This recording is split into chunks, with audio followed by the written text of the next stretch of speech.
तो हेलो दोस्तों, मैं आशीष पांडे स्वागत करता हूं आपके अपने चैनल आशीष क्लासेस पे। और आज हम लाए हैं जीके से संबंधित एक और क्वेश्चंस का वीडियो। तो चलिए शुरुआत करते हैं। अगर वीडियो आपको पसंद आएगा तो वीडियो को लाइक कीजिएगा, चैनल को सब्सक्राइब कीजिएगा और बेल आइकन दबा दीजिएगा ताकि आपको हमारी आगे की वीडियोज़ जो हैं उसकी जानकारी मिल जाए। पहला क्वेश्चन देखिए क्या है कि भगवान बुद्ध किस वंश से संबंधित थे। भगवान बुद्ध किस वंश से संबंधित थे। आपका पहला ऑप्शन है गुप्त वंश, दूसरा ऑप्शन है शाक्य वंश, तीसरा ऑप्शन है पल्लव वंश और चौथा ऑप्शन है चोल वंश। ठीक है, तो क्या लगता है दोस्तों इसका सही आंसर क्या होगा? इसका जो सही आंसर होगा वो होगा ऑप्शन नंबर बी, यानी कि शाक्य वंश। ठीक है, भगवान बुद्ध किस वंश से संबंधित थे? शाक्य वंश से। अब देखिए इसमें और क्वेश्चंस क्या निकलते हैं कि भगवान बुद्ध का पैतृक नाम क्या था। उनका जो पहले का नाम या जब वो संन्यास ग्रहण नहीं किए थे उस समय का नाम क्या था? तो उनका पैतृक नाम क्या था दोस्तों? सिद्धार्थ। इसको भी नोट कर लीजिएगा आप लोग, इनका पैतृक नाम सिद्धार्थ था। गुप्त वंश, देखिए एक ऑप्शन आया है आपका गुप्त वंश। तो गुप्त वंश का संस्थापक कौन था? तो गुप्त वंश का संस्थापक था चंद्रगुप्त मौर्य। ठीक है, चंद्रगुप्त मौर्य। अब देख लीजिए अगला जो और भी आपका ऑप्शंस है पल्लव वंश। पल्लव वंश, देखिए पल्लव वंश की राजधानी क्या थी? कांची। कांची या फिर कांचीपुरम बोलते हैं। ठीक है दोस्तों, और पल्लव वंश और चोल वंश साउथ इंडिया यानी कि जो दक्षिण भारत थी उनके वंश थे। और इन वंशों की विशेषताएं क्या थी? इन वंशों की विशेषताएं थी वहाँ के मंदिर। ठीक है, वहाँ के मंदिर निर्माण किस तरीके से किया गया था या उनकी विशेषता थी। वहाँ के मंदिर विभिन्न तरीके के हैं। रथ मंदिर है, मंडप मंदिर है और पत्थर से निर्मित मंदिर है। ठीक है, रथ मंदिर क्या होता है? देखो दोस्तों, मंदिरों की जो शैलियाँ हैं उनके बारे में भी बहुत सारे क्वेश्चंस पूछे गए हैं। तो जो रथ मंदिर होता है वो रथ के ऊपर बना हुआ मंदिर रहता है। ठीक है, रथ के ऊपर बना हुआ मंदिर रहता है। और जो मंडपम मंदिर रहता है वो क्या होता है कि जो पहाड़ों को काट कर जो मंदिर बनाए जाते हैं उसको मंडपम मंदिर बोला जाता है। ठीक है, तो इस पर्टिकुलर क्वेश्चन का आंसर है भगवान बुद्ध किस वंश से संबंधित थे? तो शाक्य वंश। ठीक है, चलिए नेक्स्ट क्वेश्चन में चलते हैं। क्वेश्चन नंबर सेकंड, द भगवान बुद्ध को किस नाम से जाना जाता है? भगवान बुद्ध से ही रिलेटेड क्वेश्चन है। उनको किस नाम से जाना जाता है? पहला option the light of Asia, second option है the light of the world, third option है ग्रेटेस्ट ऑफ ऑल और चौथा ऑप्शन है इनमें से कोई नहीं। तो क्या लगता है दोस्तों क्या हो सकता है? इस क्वेश्चन का जो सही आंसर है वह होगा option number one, the light of Asia. Asia का प्रकाश। ठीक है, भगवान बुद्ध को एशिया का प्रकाश नाम से या लाइट ऑफ एशिया नाम से जाना जाता है। ठीक है, नेक्स्ट क्वेश्चन में चलते हैं। और ध्यान दीजिए दोस्तों, आप लोग 25 क्वेश्चंस को काउंट करते रहिए क्योंकि हमने 25 क्वेश्चंस आपको इसमें बताने वाले हैं। और इसमें से क्या आपको कितने सही होते हैं इस बात को आप अपने कमेंट में लिख सकते हैं। नेक्स्ट क्वेश्चन देख लीजिए, क्वेश्चन नंबर 3, महात्मा बुद्ध के जीवन का अंतिम समय कहाँ बीता था? ठीक है, महात्मा बुद्ध जो थे उनके जीवन का अंतिम समय यानी कि उन्होंने अपनी आखिरी सांस कहाँ ली थी?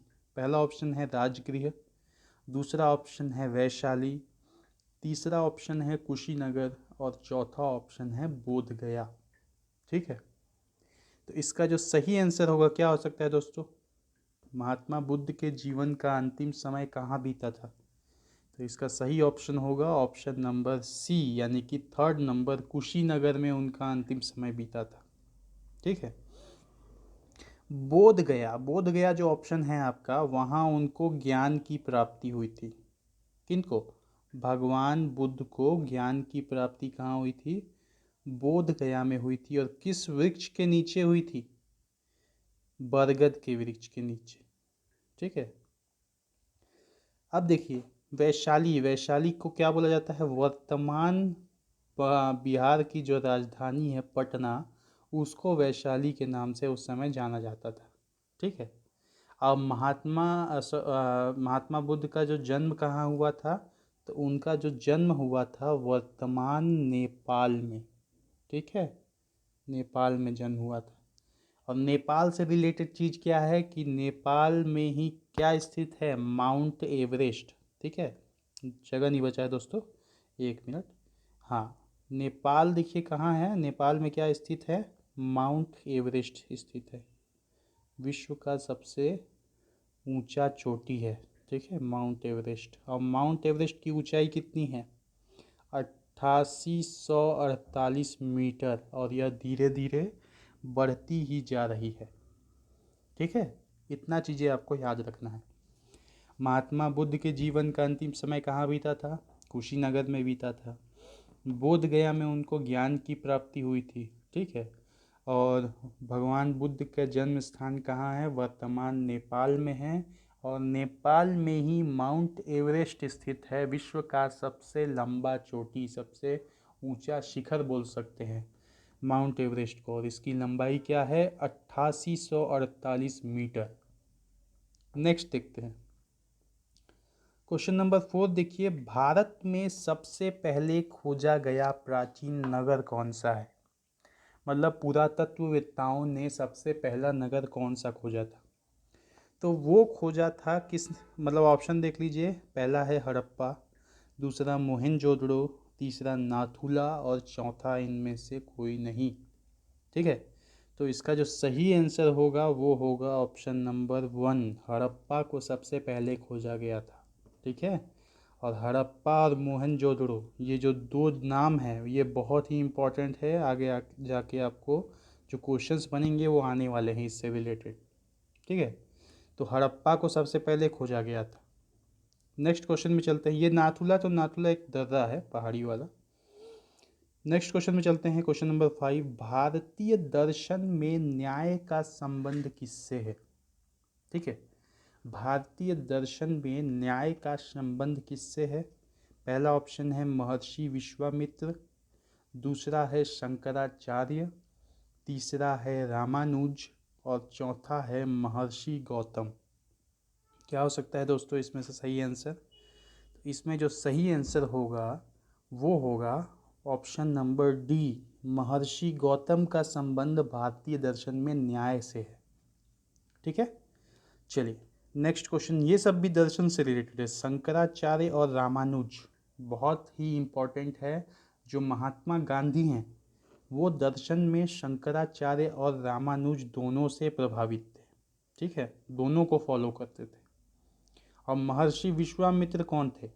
तो महर्षि विश्वामित्र देख लीजिए, आपको जानकारी होनी चाहिए कि यह रामायण में भगवान राम और लक्ष्मण जी के गुरु थे, महर्षि विश्वामित्र। लेकिन इस क्वेश्चन में भारतीय दर्शन में न्याय का संबंध किससे है? तो इसका सही आंसर है ऑप्शन नंबर डी, महर्षि गौतम। चलिए नेक्स्ट क्वेश्चन की तरफ चलते हैं। सिंधु घाटी की सभ्यता के लोगों की सबसे महत्वपूर्ण रचना क्या थी? सिंधु घाटी की जो सभ्यता थी उसमें उन लोगों द्वारा सबसे महत्वपूर्ण कौन सी रचना की गई थी? सबसे पहले बर्तनों का प्रयोग, दूसरा ऑप्शन है नर्तकी की मूर्ति, तीसरा ऑप्शन है विशाल स्नानागार, और चौथा ऑप्शन है पशुपालन। तो क्या लगता है दोस्तों इसमें से जो सही आंसर है वो क्या हो सकता है? तो इसका जो सही आंसर होगा वो होगा ऑप्शन नंबर बी, नर्तकी की मूर्ति का जो निर्माण किया था वो बहुत इम्पोर्टेंट था। ठीक है, कला के क्षेत्र में आगे बढ़ रहे थे, और नर्तकी की मूर्ति का निर्माण एक तकनीक का भी विकास दर्शाता है दोस्तों। विशाल स्नानागार ये मोहनजोदड़ो में था, ध्यान रख लीजिएगा आप लोग। मोहनजोदड़ो में विशाल स्नानागार बनाए थे। लेकिन सिंधु घाटी की सभ्यता की सबसे महत्वपूर्ण रचना कौन सी थी? तो नर्तकी की मूर्ति थी। चलिए नेक्स्ट क्वेश्चन की तरफ चलते हैं। क्वेश्चन नंबर 7, पंचतंत्र के लेखक कौन है? यह बहुत ही इजी और कॉमन क्वेश्चन है दोस्तों, लगातार कॉम्पिटिशन्स में आते रहता है। और इसके ऑप्शन है, पहला चाणक्य, दूसरा आर्यभट्ट, तीसरा विष्णु शर्मा और चौथा है महर्षि व्यास। तो इन चारों ऑप्शन में से पंचतंत्र के लेखक कौन से हैं, क्या लगता है दोस्तों आपको? तो इसका जो सही आंसर होगा वो होगा option number C, Vishnu Sharma. Vishnu Sharma जो थे उन्होंने पंचतंत्र का लेखन किया था। और ऑप्शंस देख लेते हैं, जैसे चाणक्य है, चाणक्य के और किसके नाम से जाना जाता था? कौटिल्य के नाम से जाना जाता था। ठीक है, कौटिल्य के नाम से भी चाणक्य को जाना जाता था। इन्होंने अर्थशास्त्र नामक पुस्तक लिखी थी, जो कि बहुत ज़्यादा फेमस है दोस्तों। अर्थशास्त्र नामक पुस्तक इन्होंने लिखा था। और चाणक्य कौन थे? चाणक्य चंद्रगुप्त मौर्य, ध्यान रख लीजिए आप लोग, चंद्रगुप्त मौर्य के गुरु थे। या उन्होंने बाद में जब चंद्रगुप्त मौर्य ने गुप्त साम्राज्य की स्थापना की तो उन्होंने उन्हें अपने दरबार का प्रधानमंत्री, ठीक है, तो अगर क्वेश्चन में ये भी आ जाए कि चंद्रगुप्त मौर्य के प्रधानमंत्री कौन थे, तो चाणक्य ही थे। उनके गुरु भी थे, उनके राज्य के प्रधानमंत्री भी थे, उनका नाम कौटिल्य भी था और उनके द्वारा रचा गया था अर्थशास्त्र। और ऑप्शन देख लीजिए, जैसे आर्यभट्ट ऑप्शन है, तो आर्यभट्ट ने क्या किया था? शून्य की खोज की थी आर्यभट्ट ने। ठीक है, शून्य की खोज की थी आर्यभट्ट ने। विष्णु शर्मा तो आपको पता चल ही गया, पंचतंत्र के लेखक हैं। महर्षि व्यास ने क्या किया था? तो महाभारत की रचना की थी। महाभारत की रचना की थी महर्षि व्यास ने। ठीक है, चलिए नेक्स्ट क्वेश्चन की तरफ चलते हैं। क्वेश्चन नंबर 8, हड़प्पा सभ्यता के युग को और किस नाम से जाना जाता है? जो हड़प्पा सभ्यता का युग था उसको और किस नाम से जाना जाता है? पहला ऑप्शन है स्वर्ण युग, दूसरा ऑप्शन है कांस्य युग, तीसरा ऑप्शन है ताम्र युग और चौथा ऑप्शन है लौह युग। तो क्या लगता है आपको दोस्तों, इन चारों ऑप्शन में से क्या सही हो सकता है? तो इस चारों ऑप्शन में जो सही है वो है ऑप्शन नंबर बी, कांस्य युग के नाम से जाना जाता था हड़प्पा सभ्यता के युग को। ठीक है, चलिए क्वेश्चन नंबर 9 देख लेते हैं। योग के प्रणेता कौन थे? योग के प्रणेता कौन थे? पहला ऑप्शन है पाणिनि, दूसरा ऑप्शन है पतंजलि, तीसरा ऑप्शन है शंकराचार्य और चौथा ऑप्शन है आर्यभट्ट। ठीक है, ये चार ऑप्शंस दे दिए गए हैं। तो इन चारों में से जो सही ऑप्शन है वो क्या होगा दोस्तों? तो इन चारों का सही ऑप्शन होगा पतंजलि। योग के प्रणेता कौन है? तो पतंजलि हैं। ठीक है, अब देख लीजिए, पतंजलि हैं तो बाकी जो ऑप्शंस हैं उनमें ऑप्शंस के लिए भी बता देते हैं। जो पाणिनि कौन है, इसके पहले वाले वीडियोस में मैंने बताया हुआ है पाणिनि के बारे में। याद कीजिए दोस्तों, क्या हो सकते हैं पाणिनि, अगर आपको याद आ रहा हो तो। नहीं आ रहा है? संस्कृत के व्याकरणकर्ता हैं पाणिनि। ठीक है, संस्कृत के व्याकरणकर्ता, यहाँ लिख भी देता हूँ कि संस्कृत के व्याकरणकर्ता पाणिनि। ठीक है, व्याकरणकर्ता पाणिनि। और शंकराचार्य, शंकराचार्य को वेदांत और दर्शन के क्षेत्र से रिलेटेड है। वेदांत और दर्शन दोनों में से क्षेत्र के। आर्यभट्ट ने क्या किया था, अभी आपको बता ही चुके हैं हम, शून्य की खोज की थी आर्यभट्ट ने।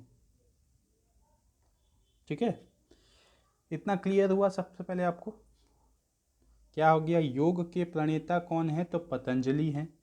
पाणिनि कौन है? संस्कृत के व्याकरणकर्ता हैं।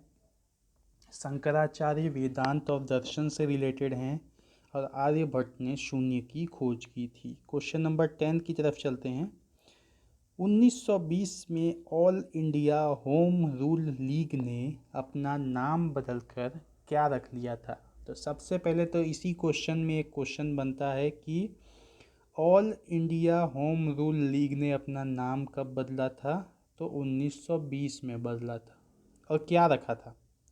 तो पहला ऑप्शन है भारतीय राष्ट्रीय कांग्रेस, दूसरा ऑप्शन है स्वराज्य सभा, तीसरा ऑप्शन है अखिल भारतीय परिषद और चौथा ऑप्शन है राष्ट्रीय स्वयंसेवक संघ। ठीक है, तो इसमें क्या हो सकता है? All India home rule league.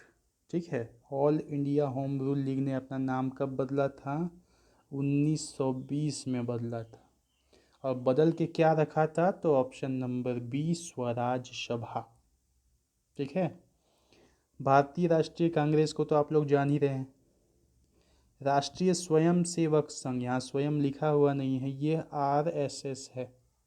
ठीक है, इसी से वीर सावरकर और नाथूराम गोडसे जिन्होंने गांधी जी की हत्या की थी वो उन्हीं से रिलेटेड है। ठीक है, नेक्स्ट क्वेश्चन की तरफ चलते हैं। क्वेश्चन नंबर 11, सिंधु घाटी के लोगों की प्रमुख व्यवस्था क्या थी? प्रमुख व्यवस्था मतलब बहुत सारी व्यवस्थाएं उन लोगों के उस जमाने में थी, लेकिन सबसे प्रमुख व्यवस्था क्या थी?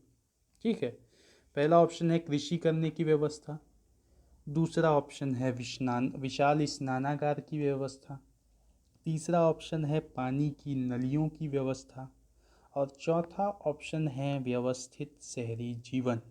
क्या सही हो सकता है दोस्तों, बताइए। तो यहाँ पे जो सही ऑप्शन है व्यवस्थित शहरी जीवन होगा। व्यवस्थित शहरी जीवन उस समय की कल्पना नहीं की जा सकती थी ना उस समय से, क्योंकि वैदिक काल था, बहुत पुराना व्यवस्था था। कृषि करना तो नॉर्मल है क्योंकि धीरे धीरे लोगों में कृषि भी हो रहा था।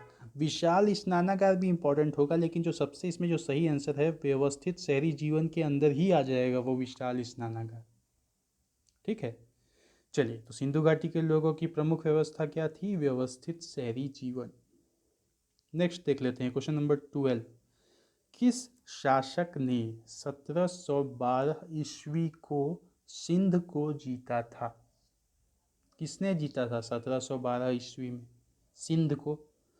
तो पहला ऑप्शन है मोहम्मद बिन तुगलक, दूसरा ऑप्शन है मोहम्मद बिन कासिम, तीसरा ऑप्शन है अलाउद्दीन खिलजी और चौथा ऑप्शन है इनमें से कोई नहीं। तो क्या हो सकता है दोस्तों इसमें से सही आंसर? तो इसमें से जो सही आंसर होगा वो होगा ऑप्शन नंबर बी, मोहम्मद बिन कासिम ने जीता था सिंध को। और कब जीता था? तो 1712 ईस्वी में।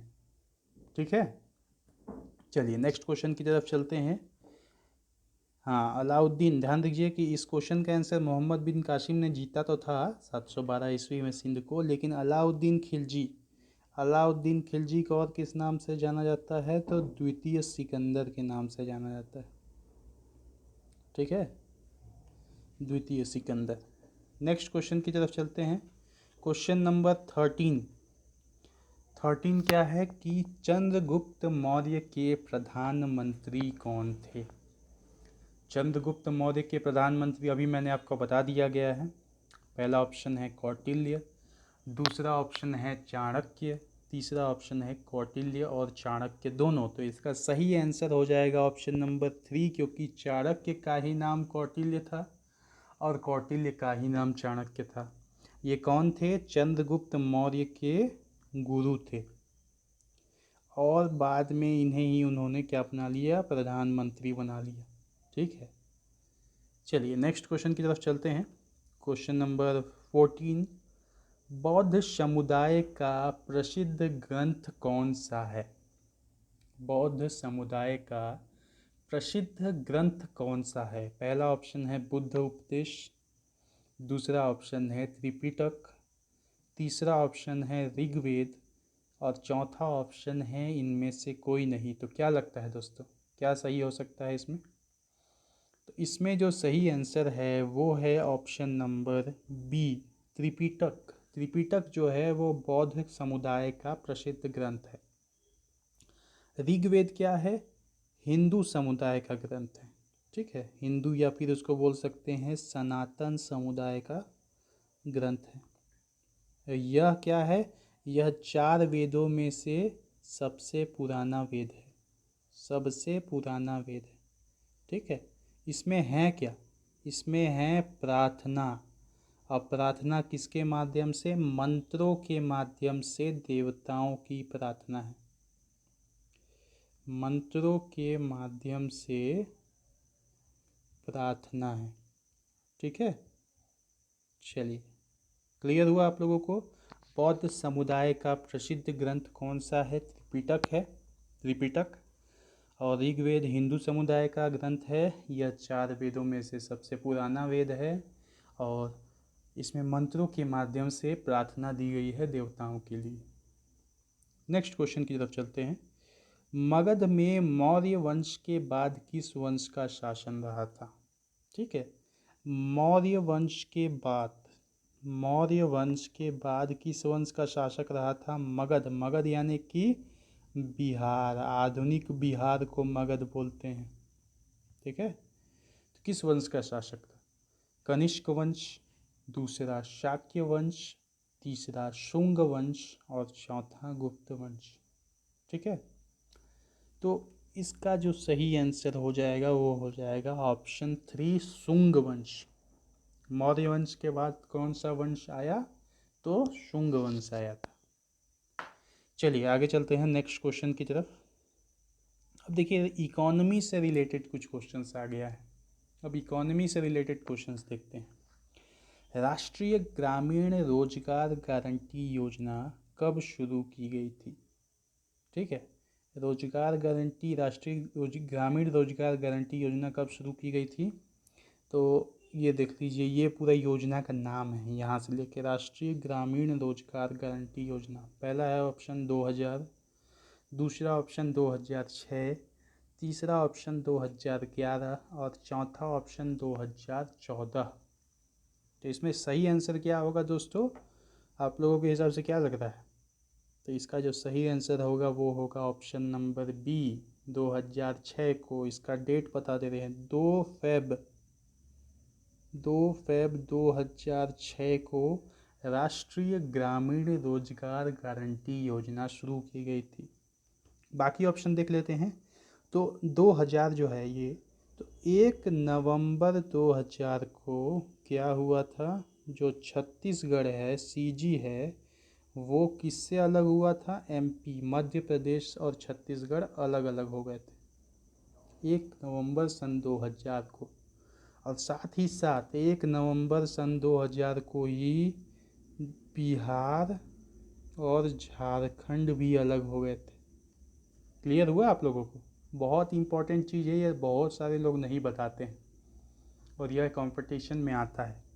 1 नवंबर सन 2000 को छत्तीसगढ़ मध्य प्रदेश से अलग हुआ था और बिहार झारखंड से अलग हुआ था। 2011 क्यों इम्पोर्टेंट है?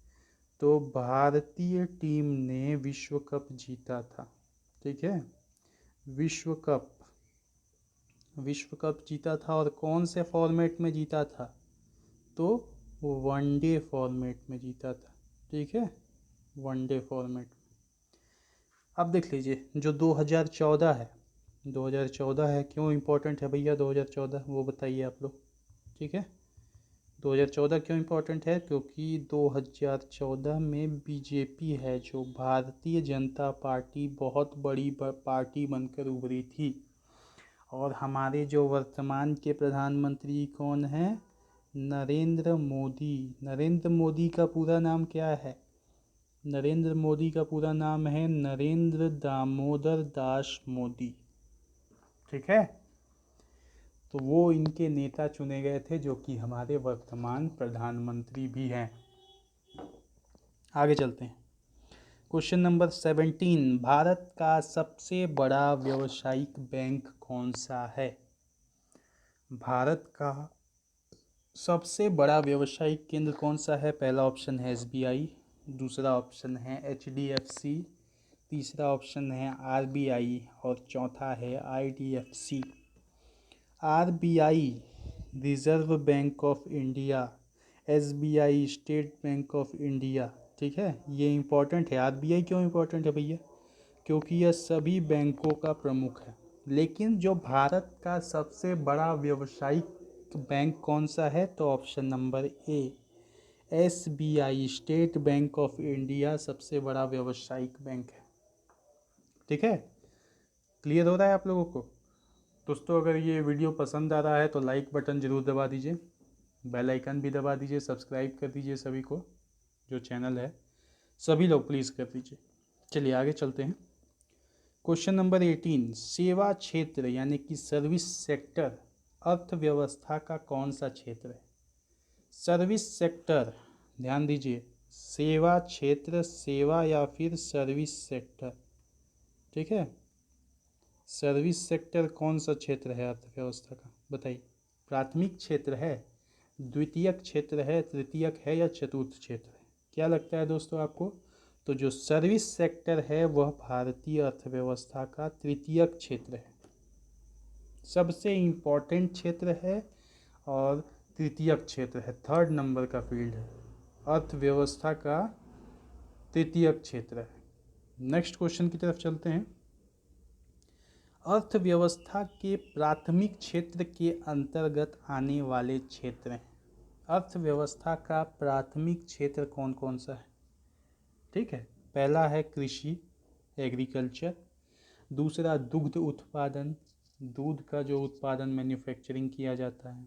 तीसरा है मछली पालन या मत्स्य पालन। चौथा है कच्चा माल संबंधित क्षेत्र या उपयुक्त सभी। तो इसका जो सही ऑप्शन होगा वो होगा ऑप्शन नंबर 5, उपयुक्त सभी होगा, क्योंकि कृषि, दुग्ध उत्पादन, मछली पालन और कच्चा माल यानी कि रॉ मटेरियल, ये सभी हैं प्राथमिक क्षेत्र में आते हैं। क्लियर हुआ? नेक्स्ट क्वेश्चन की तरफ चलते हैं। क्वेश्चन नंबर 20 है, अर्थव्यवस्था के द्वितीय क्षेत्र के अंतर्गत कौन कौन से क्षेत्र आते हैं? तो पहला है मैन्युफैक्चरिंग, उत्पादन, इंडस्ट्रीज़, जो भी इंडस्ट्रीज़ हैं वो। तीसरा है उपर्युक्त दोनों, मैन्युफैक्चरिंग और इंडस्ट्रीज़ दोनों। और चौथा है इनमें से कोई नहीं। तो इसका सही आंसर क्या हो सकता है दोस्तों, क्या लगता है आपको? तो इसका जो सही आंसर होगा वो होगा ऑप्शन नंबर 3, उपर्युक्त दोनों, मैन्युफैक्चरिंग और इंडस्ट्रीज़ द्वितीय क्षेत्र के अंतर्गत आते हैं। और तृतीय क्षेत्र हमने बता ही दिया कि सेवा क्षेत्र यानी कि सर्विस सेक्टर जो होता है वो तृतीय क्षेत्र के अंतर्गत आता है। नेक्स्ट क्वेश्चन की तरफ चलेंगे। क्वेश्चन नंबर 21, पंचायती राज में महिलाओं हेतु कितना % आरक्षण है? पंचायती राज में महिलाओं हेतु कितना % आरक्षण है भैया? पहला ऑप्शन है 27, दूसरा ऑप्शन है 11 और तीसरा ऑप्शन है 33। क्या सही हो सकता है? तो इसका जो सही ऑप्शन होगा वो होगा ऑप्शन नंबर 3, 33%। 33% आरक्षण दिया गया है किसको? महिलाओं को, ठीक है, पंचायती राज में। नेक्स्ट क्वेश्चन की तरफ चलते हैं। अच्छा, एक और ऑप्शन था 60, लेकिन आपको सही आंसर पता चल गया क्या कि 33% आरक्षण महिलाओं को दिया गया है। चलिए नेक्स्ट क्वेश्चन, भारतीय अर्थव्यवस्था विश्व की कौन से नंबर की अर्थव्यवस्था है? तो ये तो जानकारी आप लोगों को बिल्कुल होना चाहिए। पहला ऑप्शन है तीसरी, दूसरा ऑप्शन है चौथी, तीसरा ऑप्शन है पाँचवीं और चौथा नंबर है छठी अर्थव्यवस्था। कौन सी अर्थव्यवस्था है? क्या लगता है दोस्तों, क्या ऑप्शन सही होगा? तो इसका जो सही ऑप्शन है वो है ऑप्शन नंबर सी, यानी कि थर्ड नंबर की पाँचवीं है। फिफ्थ नंबर की अर्थव्यवस्था है। पहले पर क्या है? यूएसए है पहले नंबर पे, यूनाइटेड स्टेट्स ऑफ अमेरिका। दूसरा पे चीन है, चाइना है, ठीक है। दूसरा जो अर्थव्यवस्था का क्षेत्र है उसमें चाइना है। तीसरा में क्या है? जापान है। चौथा में क्या है? चौथा में जर्मनी है, ठीक है, जर्मनी। और पांचवा नंबर पे आता है अपना इंडिया, जो कि जल्द ही बढ़ के चौथे नंबर पे भी आने वाला है। इसलिए आप लोग अपडेटेड रहिए, अपने आप को अपडेट करते रहिए सूचनाओं से, क्योंकि यह कंपटीशन के एग्ज़ाम से बहुत इम्पोर्टेंट है, क्योंकि यह करंट अफेयर है ना। करंट अफेयर तो लगभग आता ही रहता है। तो इंडिया नंबर 5 नंबर की अर्थव्यवस्था है विश्व में। चलिए क्वेश्चन नंबर 23 देखते हैं। अर्थव्यवस्था के क्षेत्र में इनमें से अर्थव्यवस्था नहीं है, अर्थशास्त्र है, इकोनॉमिक्स के फील्ड में किसको नोबेल पुरस्कार दिया गया है? तो पहला ऑप्शन है सीवी रमन, दूसरा ऑप्शन है रविंद्रनाथ टैगोर, तीसरा ऑप्शन है मदर टेरेसा और चौथा ऑप्शन है अमर्त्य सेन। आपकी जानकारी के लिए बता दें कि इन चारों व्यक्तियों को नोबेल पुरस्कार से सम्मानित किया जा चुका है। ठीक है, इन चारों व्यक्तियों को नोबेल पुरस्कार से सम्मानित किया जा चुका है। पहला जो सीवी रमन है, पहले इस क्वेश्चन का आंसर बताइए। इकोनॉमिक्स के फील्ड में, अर्थशास्त्र के फील्ड में किसे नोबेल पुरस्कार दिया गया है? तो क्या लगता है दोस्तों इसका सही आंसर? इसका सही आंसर होगा अमर्त्य सेन। अमर्त्य सेन जी को अर्थशास्त्र के क्षेत्र में नोबेल पुरस्कार दिया गया है। सीवी रमन को किसके फील्ड में? फिजिक्स के फील्ड में। अपना जो रमन इफेक्ट है ना, रमन इफेक्ट आप लोग पढ़े होंगे, फिजिक्स के फील्ड में सीवी रमन को दिया गया है। रविंद्रनाथ टैगोर को साहित्य के क्षेत्र में, ठीक है, साहित्य के क्षेत्र में। मदर टेरेसा को सेवा और शांति के क्षेत्र में। ये सभी को नोबेल पुरस्कार दिया गया है।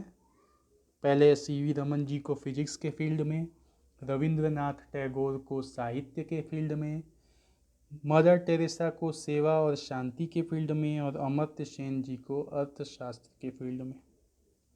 नेक्स्ट क्वेश्चन की तरफ चलते हैं। Question number 24। विजयनगर वर्तमान भारत में किस स्थान पर पड़ता है? जो विजयनगर साम्राज्य था, ठीक है, विजयनगर साम्राज्य था, वो वर्तमान भारत में किस स्थान पर पड़ता है? पहला ऑप्शन है तमिलनाडु, दूसरा ऑप्शन है आंध्र प्रदेश, चौथा है तीसरा कर्नाटक और चौथा हैदराबाद। ठीक है, तो इसमें से सही आंसर क्या हो सकता है? इसका जो सही आंसर है वो है कर्नाटक। कर्नाटक में पड़ता है।